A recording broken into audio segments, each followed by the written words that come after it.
Viral at talagang sikat na sikat nga sa ngayon ang motor ni Rossi na available na nga po dito sa Pilipinas, si Rossi Plus 150X na.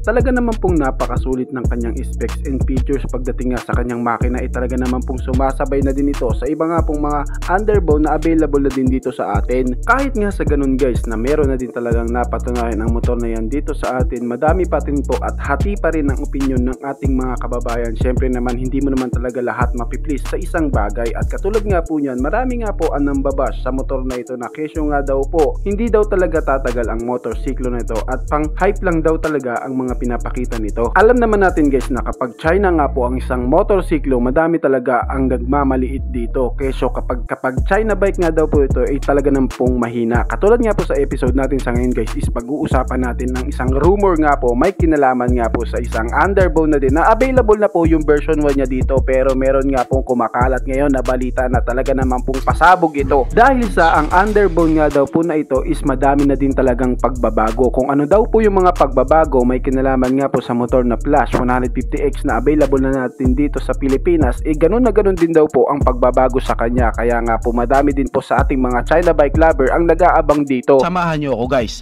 na pag-usapan ang motorcycle na ito. Pero bago yan, baka pwede naman na pa-subscribe ng aking YouTube channel. I-click mo na din ang notification bell para maging updated kayo sa mga susunod na i-upload ko. Guys, baka pwede naman na pa-like and follow ng aking Facebook page. Nasa description po ang link. Kaya make sure guys na tapusin nyo ang video na ito para malaman nyo ang information may kinalaman sa motorcycle na ito.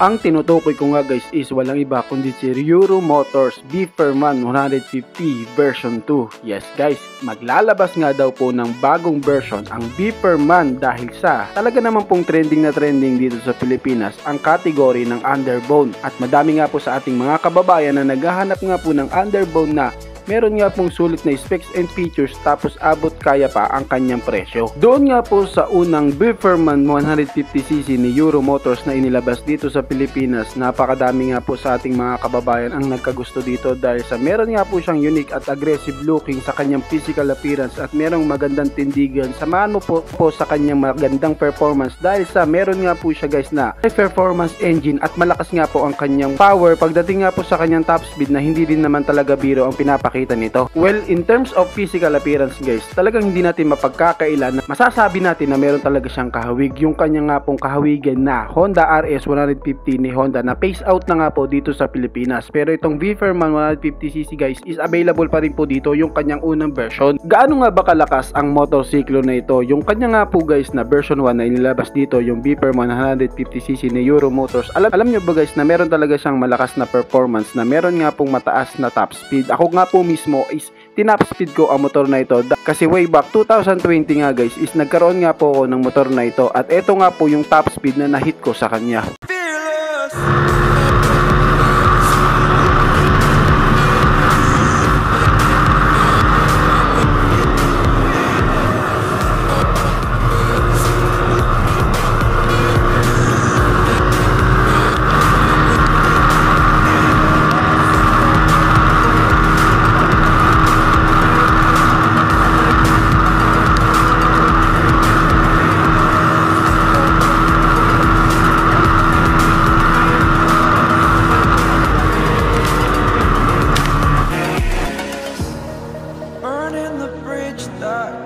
Kaya dito pa lang guys, makikita mo talaga na iba din po ang performance ng Viper 1 150cc. Malamang sa ating ibang mga kababayan is hindi talaga kilala ang underbone na ito dahil sa bihira din naman talaga po nating makita ito sa kalsada. At isa pa guys, ang Euro Motors is iniisip nga rin po nila na mahinang klase nga daw po ang motorcycle brand na ito. Well, kanya-kanya naman tayong kaisipan, may kinalaman dyan. Pero ito na nga guys, ang isa sa malupit na balita na isi-share ko sa inyo. Ito guys is rumor pa lamang po. Katulad nga po sa senaryo ni Flash 150X na available na dito sa Pilipinas. Yun nga po guys is dati is rumor lamang. Naglabas din po ako ng video, may kinalaman doon at ang dami talaga sa aking nagalit. Dahil iniisip nila is for content lang ang ginagawa ko.